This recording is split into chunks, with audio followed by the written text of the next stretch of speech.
दोस्तों ये बात है सन 2010 के आसपास की। जापान का एक इलाका है होकाइडो, जहां पे एक छोटा सा गांव है शिराटकी।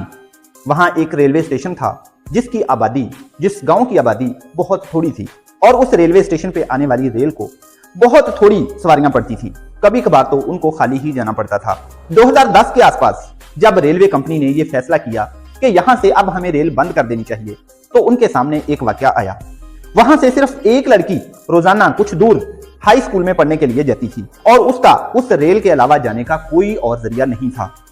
तो रेलवे कंपनी को और हुकूमत को जब ये बात पता चली कि वहां से सिर्फ एक लड़की रोजाना तालीम हासिल करने के लिए जाती है, तो उन्होंने रेल को कंटिन्यू करने का फैसला कर लिया। 2016 तक जब उस लड़की ने अपनी ग्रेजुएशन मुकम्मल की, तब तक वहां रेल आती जाती रही और उस एक लड़की को वहां से उठाती, स्कूल पहुंचाती और वहां से वापस ले भी आती। इस सब में दोस्तों हमारे लिए, हमारी कौम के लिए एक बहुत बड़ा सबक है।